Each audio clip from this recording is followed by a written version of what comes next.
Bismillahirrahmanirrahim. Assalamualaikum warahmatullahi wabarakatuh.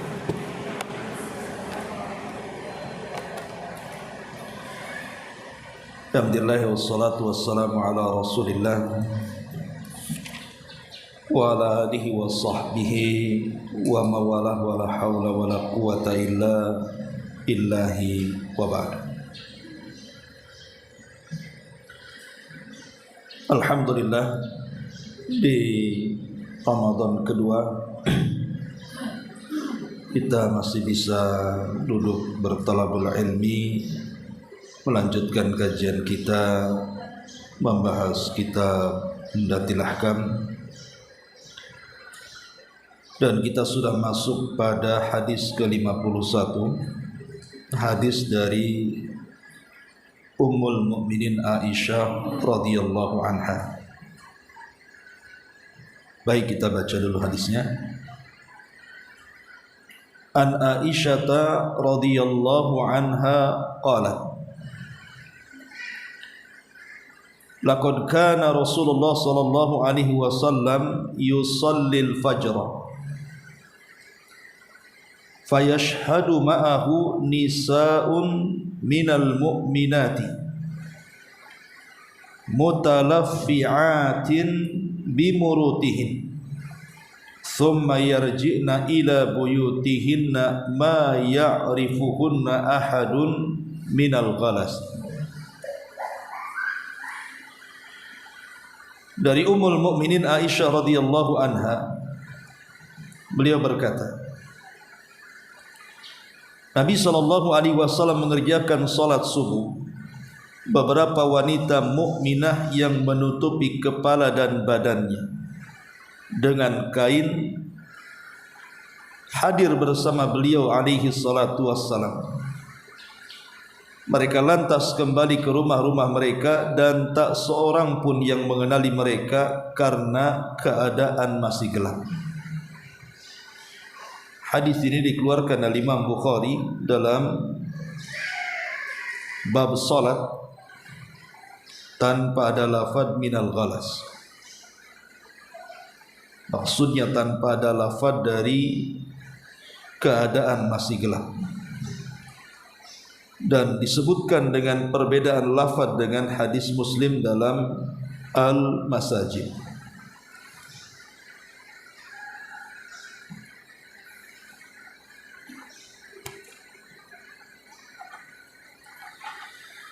Ma'asyiral muslimat yang dimuliakan Allah Azza wa Jalla, hadis ini menjelaskan kepada kita tentang waktu dari salat subuh. Karena kita masuk dalam bab kitab yang bicara soal waktu-waktu salat. Dan inilah satu-satunya hadis dan yang semakna dengan hadis ini yang menjelaskan bahwa wanita-wanita di zaman Nabi SAW mereka hanya hadir solat berjamaah itu di solat subuh saja. Maksud saya, hampir semua riwayat yang menjelaskan wanita solat berjamaah ke masjid itu hanya diceritakan tentang kondisi subuh saja. Dan kita tidak akan mendapatkan satu riwayat pun wanita-wanita yang solat berjamaah bersama Rasul di luar daripada solat subuh. Entah maghrib, entah isya, entah zuhur, entah asar. Tetapi jangan dipahami bahwa selain daripada solat subuh wanita tak boleh ke masjid. Maksudnya yang sampai kepada kita riwayatnya bahwa sahabiah di zaman Rasul itu mereka keluar solat berjamaah bersama Rasul itu di solat subuh saja. Tapi kalau wanita ingin solat selain subuh di masjid, ya tidak ada masalah selama mengikuti syarat-syarat yang ditentukan. Dan dari sini juga ada faedah tentang keutamaan salat subuh. Karena sahabiah di zaman Nabi SAW mereka datang menemui Nabi SAW untuk salat subuh berjamaah di Masjid Nabawi. Ada apa dengan salat subuh ini? Banyak keutamaan yang disebutkan oleh Nabi SAW. Kenapa salat subuh ini menjadi salat primadona? Sampai bukan hanya laki-laki, tapi kalangan wanita di zaman Rasul pun ikut memakmurkannya salat berjamaah di masjid. Pertama, karena orang yang salat subuh itu akan mendapatkan perlindungan Allah Subhanahu wa taala. Dan itu disebutkan dalam hadis Abdullah Jundub ibn Abdullah radhiyallahu an, Rasulullah mengatakan, man shalla subha fahuwa fi dhimmatillah. Siapa yang salat subuh, maka dia berada dalam lindungan Allah Subhanahu wa taala selama satu hari itu. Dijaga oleh Allah Subhanahu wa taala. Dijaga dari apa? Ya dijaga dari segalanya. Dijaga dari penyakit, dijaga dari musuh-musuhnya. Tidak ada yang bisa menyakiti dia, menyihir dia, menjelek-jelekan dan memburuk-burukan dia, dan begitu seterusnya. Yang kedua, annaha najatun lil abdi minan nar. Bahwa salat subuh adalah salat yang bisa menyelamatkan kita dari api neraka. Berdasarkan hadis Ammarah ibn Rubaiyah, Nabi mengatakan, lan yalijin nar ahadun shalla qabla tulu'i syamsi wa qabla ghurubiha. Tidak akan tersentuh api neraka seorang pun yang salat sebelum terbit matahari alias subuh ataupun sebelum terbenamnya alias asar. Kemudian yang ketiga, bahwa salat subuh itu sebab yang memudahkan pelakunya dimasukkan ke dalam surga. Dan itu berdasarkan hadis Abi Musa al-Ash'ari radhiyallahu an, Nabi mengatakan, man shallal baradaini dakhalal jannah. Siapa yang menjaga salat baradaini, maksudnya asar dan subuh, dakhalal jannah, maka dijamin masuk surga. Kemudian yang keempat, syahadatul malaikati li hadhihi salat, persaksian para malaikat. Jadi orang-orang yang salat subuh itu disaksikan oleh para malaikat, sebagaimana disyaratkan dalam surah Al-Isra 78. Inna Qur'anal fajri kana mashhuda. Sesungguhnya bacaan Quran di salat fajar itu disaksikan para malaikat. Makanya sangat dianjurkan untuk dipanjangkan. Satu-satunya salat yang disunnahkan dipanjangkan itu salat subuh, karena memang bacaannya disaksikan oleh para malaikat. Kemudian yang nomor 5, nurut tam yaumal qiyamah, akan diberikan cahaya sempurna kelak pada hari kiamat.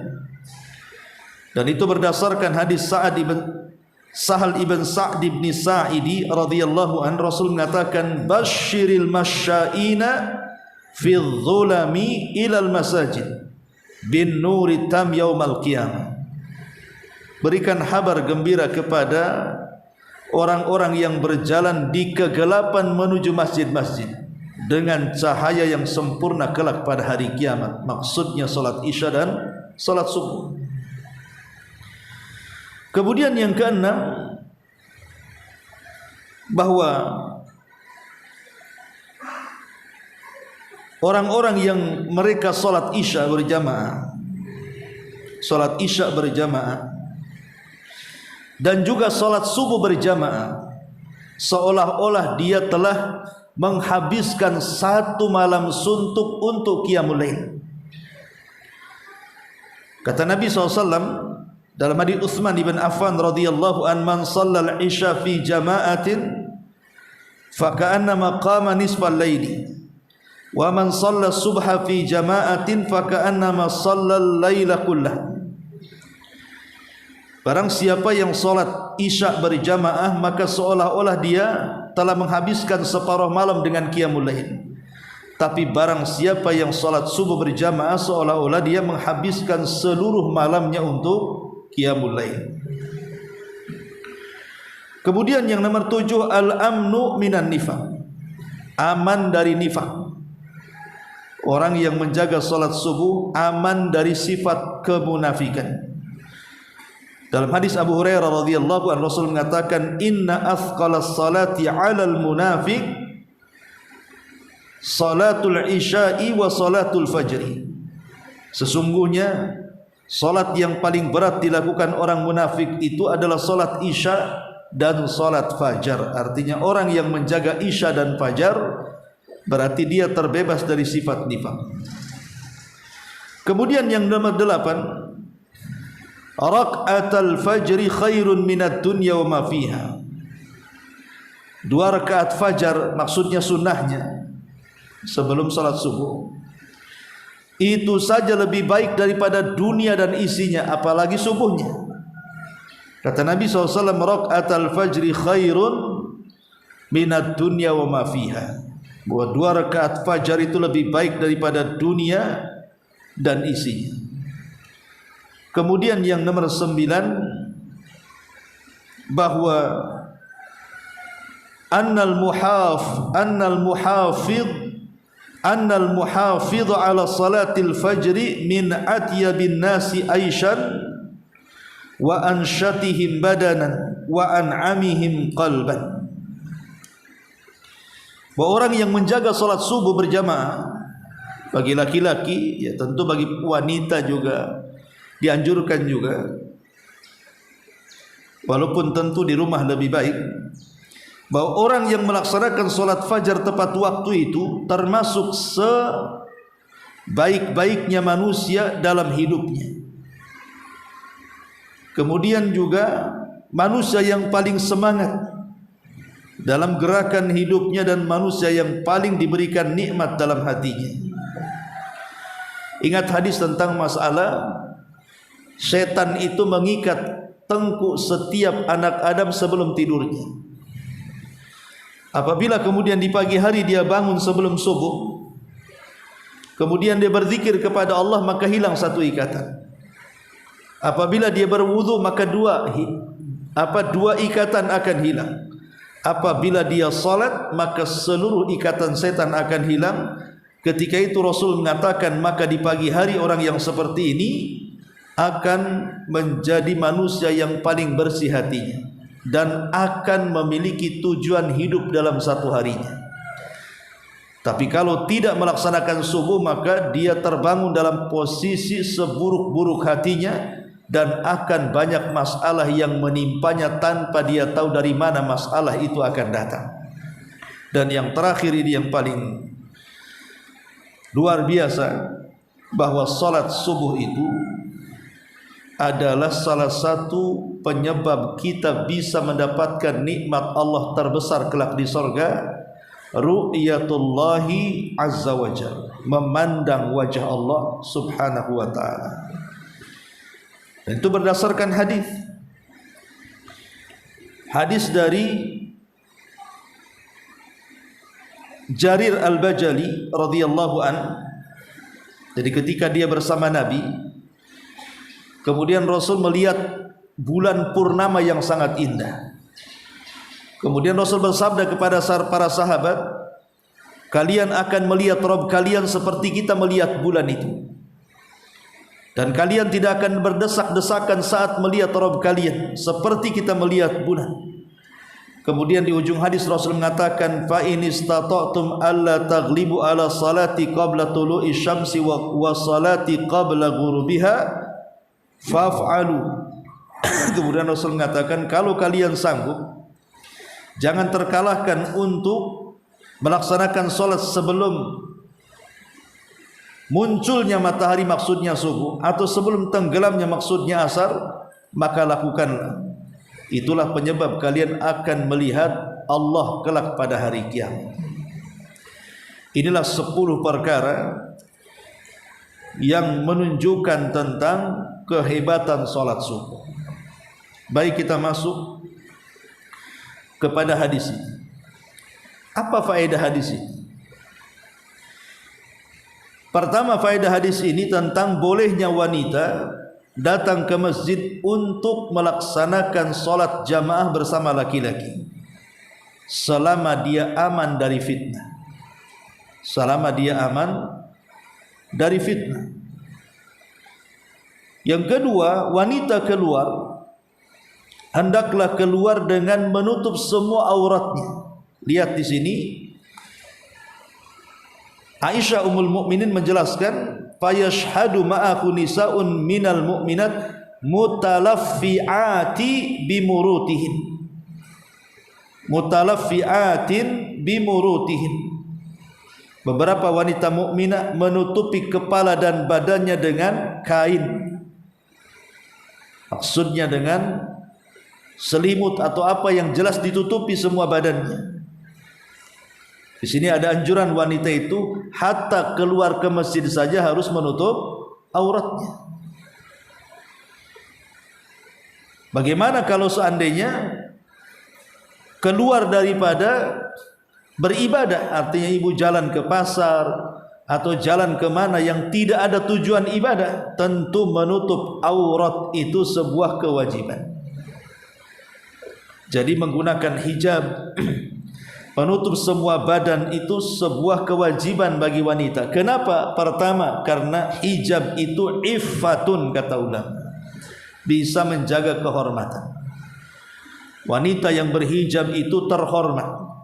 Tapi wanita yang tidak berhijab itu bukan wanita terhormat. Kemudian yang kedua, hijab ini taharatun, bisa mensucikan seorang wanita sehingga tidak mudah diganggu. Makanya Allah mengatakan, ya ayyuhan nabi qul li azwajika wa banatika wa nisa'il mu'minin yudnina 'alaihinna min jalabibihin dzalika adna an yu'rafna fala yu'dzaina. Wahai Nabi, katakan kepada istrimu, anak wanitamu dan seluruh wanita-wanita Islam supaya mereka melembrehkan jilbab-jilbab mereka, artinya menutup semua auratnya. Karena yang demikian itu mudah dikenali bahwa ibu yang menutup aurat itu seorang muslimah. Dengan melihat baju saja orang sudah tahu dia muslimah. Tapi kalau seandainya dandanannya tidak menutup aurat, bisa saja dia bukan seorang muslimah, karena itu bukan tradisi pakaian seorang muslim. Tapi dengan pakaian muslim, tanpa bertanya agama pun kita sudah tahu dia seorang muslimah. Kok kamu tahu? Ya dari seragamnya itu. Dan yang lebih daripada itu, fala yu'dzaina, maka dia tidak akan diganggu. Orang yang mengganggu wanita yang menggunakan pakaian syar itu mikir itu. Walaupun ada satu dua mungkin yang diganggu, tetapi wanita yang melihat aurat atau memperlihatkan auratnya itu dipastikan banyak gangguannya. Jadi hijab itu taharat. Kemudian yang ketiga, hijab itu sitrun. Sitrun itu artinya penghalang antara wanita dan dosa. Jadi hijab itulah yang menghalangi seorang wanita untuk melakukan dosa. Karena biasanya wanita yang menggunakan pakaian syar'i berpikir 2-3 kali untuk melakukan dosa. Dia bisa saja terjerumus kepada dosa, tetapi kan minim dibandingkan wanita-wanita yang tidak menutup auratnya. Karena wanita yang menggunakan pakaian syar'i itu ada benteng antara dia dengan maksiat itu. Kemudian juga yang keempat, bahwa hijab itu imanun, itu bukti daripada keimanan. Karena Allah Subhanahu wa taala ketika memerintahkan wanita-wanita untuk berhijab itu dimulai dengan kata-kata iman. Qul lil mu'minati, katakan kepada wanita-wanita yang beriman. Berarti orang yang menggunakan hijab itu, itulah wanita yang beriman. Sebaliknya wanita-wanita tidak hijab berarti wanita-wanita yang tidak menggunakan hijab itu jauh daripada iman. Karena hijab itu adalah iman, panggilannya saja dengan iman. Dan biasanya yang kelima, hijab itu ghirah. Ghirah itu artinya menanamkan kecemburuan. Ghirah itu menanamkan kecemburuan, sehingga timbul rasa malunya. Dan sifat malu itu adalah sifat yang sangat terpuji dalam Islam, karena tidak mendatangkan kecuali kebaikan. Tapi sebaliknya, Bu, orang yang tabarruj menampakkan auratnya, maka itu pertama dalam bentuk maksiat kepada Allah dan Rasul. Jadi orang yang menampakkan auratnya, mau tidak mau dia sedang bermaksiat kepada Allah dan Rasulnya. Karena hakikatnya orang yang tabarruj menampakkan auratnya itu tidak taat dengan perintah Allah dan tidak taat dengan perintah Nabi. Kata Rasul, setiap umatku pasti masuk surga kecuali yang enggan. Sahabat mengatakan, siapa yang enggan? Maka Rasul mengatakan, siapa yang mentaatiku dia masuk surga, siapa yang bermaksiat kepadaku itulah yang enggan. Maksudnya enggan masuk surga karena dia telah bermaksiat kepada Allah dan Rasulnya. Kemudian yang kedua juga ancamannya adalah akan mendapatkan laknat dan diusir daripada rahmat. Kata Nabi SAW, sayakunu fi akhiri ummati nisa'un kasiyatun 'ariyatun ru'usuhunna ka asnimatil buhtil ma'ilah il'anuhunna fa innahunna mal'unah. Akan datang di akhir zaman dari umatku wanita-wanita yang berpakaian tapi telanjang, di kepala-kepala mereka seperti punuk-punuk unta yang bergoyang. Maka laknatlah mereka karena mereka wanita-wanita terlaknat. Naudzubillah. Kemudian yang ketiga bahayanya orang yang membuka aurat itu adalah zulmatun yaumal qiyamah, akan menjadikan bagi dia kelak kegelapan pada hari kiamat, tidak akan mendapatkan cahaya. Dan tabarruj juga bagian daripada nifaq. Jadi wanita-wanita munafik adalah wanita-wanita yang mereka menampakkan aurat. Termasuk juga wanita-wanita yang membuka aurat itu hakikatnya dia telah merobek kehormatan sendiri dan telah memburuk-burukan diri sendiri. Dengan membuka aurat itu kan dia sedang merendahkan dirinya. Naudzubillah. Dan hakikatnya juga orang yang menampakkan aurat itu bagian daripada perbuatan fahisyah, mengantarkan kepada zina. Wanita-wanita tabarruj itu mengantarkan kepada perbuatan fahisyah, bahkan lebih daripada itu adalah sunnatun iblisiyatun. Ulama mengatakan sunnahnya iblis. Karena gara-gara iblis menggoda Adam, akhirnya Adam terlucuti pakaiannya sehingga nampak auratnya. Itu yang dikehendaki iblis. Ketika iblis memberikan was-was kepada Adam yang sudah berpakaian dan juga Hawa yang sudah berpakaian menutup auratnya, tiba-tiba iblis tidak suka. Maka merintahkan Adam dan Hawa untuk memakan buah larangan. Akhirnya makan buah larangan, maka seluruh auratnya terbuka karena Allah lucuti pakaian. Berarti sebabnya iblis. Makanya orang yang membuka aurat itu telah mengikuti sunnahnya iblisiyah. Termasuk juga thariqahnya orang-orang kafir. Karena yang membuka aurat itu mereka orang kafir.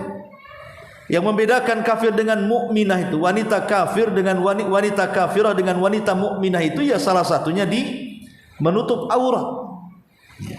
Berarti kalau seandainya tidak menutup aurat, apa bedanya ibu dengan Yahudi? Apa bedanya dengan Nasrani? Tidak ada bedanya. Ya.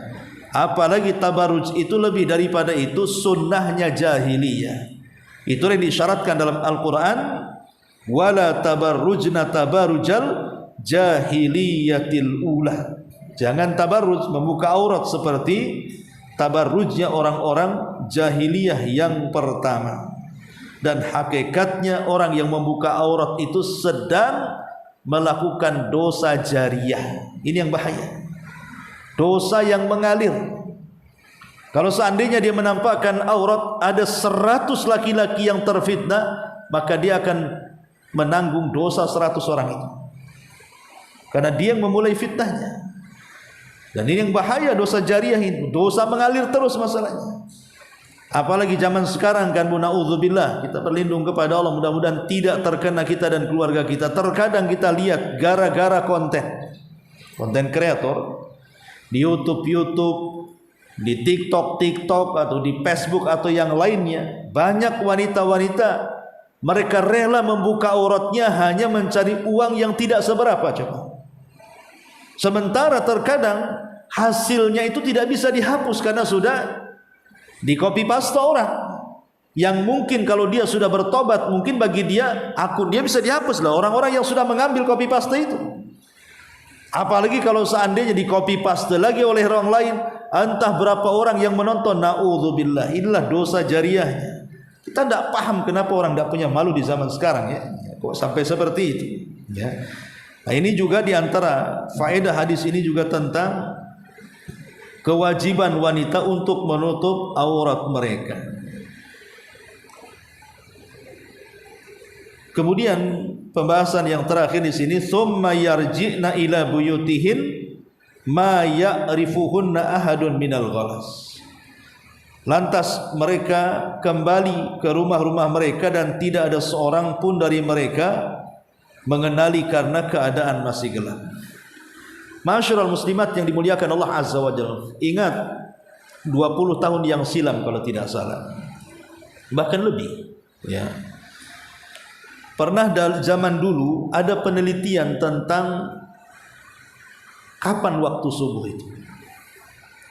Bahkan sampai ada yang mengatakan bahwa waktu subuh di Indonesia ini lebih cepat 20 menit atau 25 menit dibandingkan masuk waktunya. Sehingga terjadi polemik besar.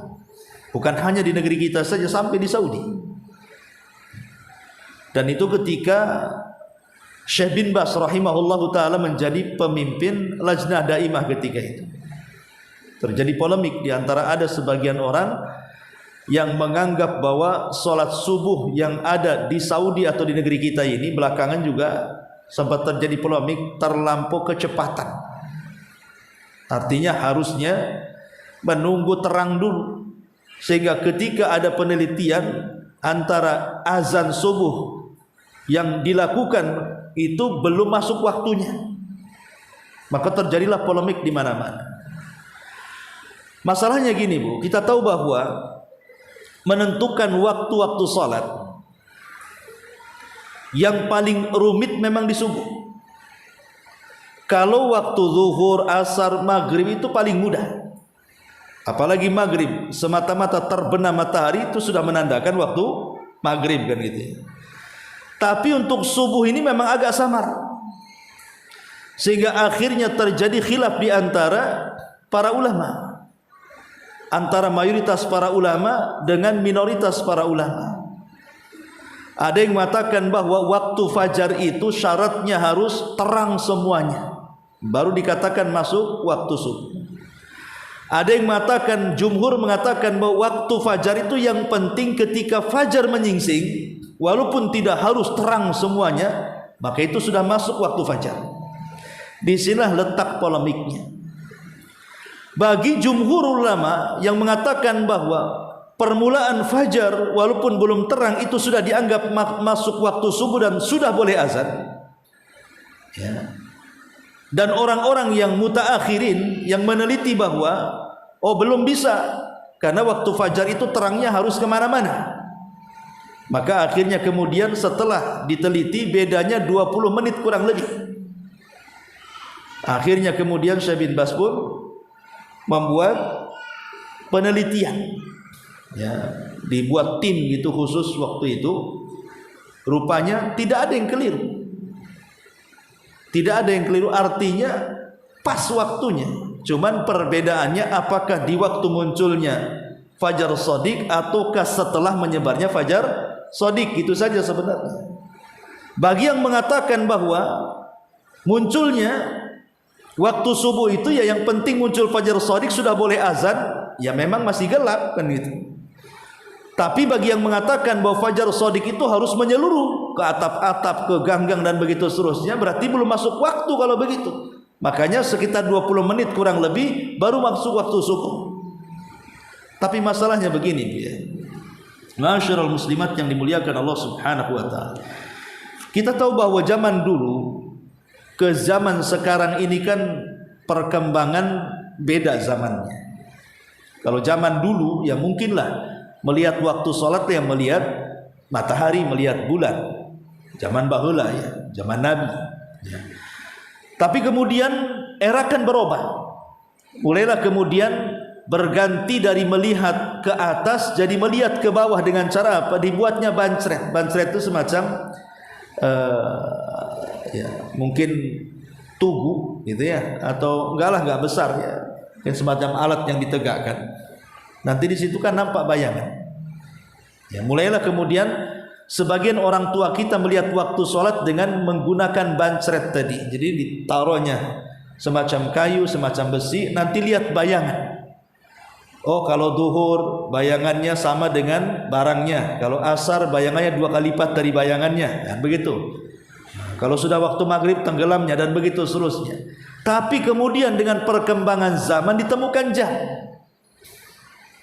Ditemukan jam, akhirnya kemudian jam inilah yang menjadi patokan sejak ditemukannya sampai hari ini untuk mempermudah waktu sholat. Dan manfaat jam ini sangat luar biasa. Ya, disebutkan oleh para ulama mutaakhirin bagaimana manfaat jam ini. Pertama, jadi manfaatnya ada jam ini mempermudah menentukan waktu sholat di tengah-tengah perkembangan teknologi yang sudah berkembang dengan banyaknya gedung yang bertingkat sehingga sulit kemudian seseorang itu melihat matahari.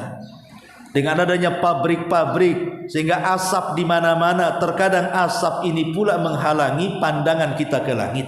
Ya. Terkadang dengan lampu-lampu di jalan-jalan yang akhirnya lampu-lampu ini menerangkan yang gelap sehingga tidak bisa kita mengatakan ini waktu golas atau enggak golas karena gimana terang di mana-mana. Ya. Lah dengan majunya teknologi ini maka ditemukanlah jam. Lah dari sini akhirnya negara-negara Islam baik di timur atau di baratnya mereka menggunakan jam ini sebagai patokan waktu sholat. Dan masing-masing negara dengan alat canggih yang Allah anugerahkan kepada masing-masing negara akhirnya menentukanlah dengan jam ini. Oh, kalau zuhur jam sekian, kalau asar jam sekian, maghrib jam sekian, isya jam sekian, subuh jam sekian, dan begitu seterusnya.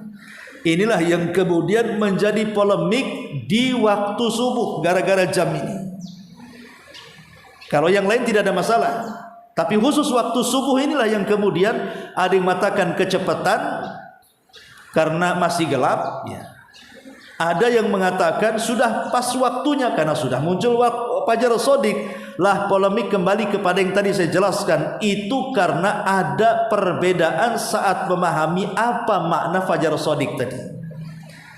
Kalau mayoritas ulama semata-mata kemudian melihat fajar shadiq saja sudah boleh waktu subuh.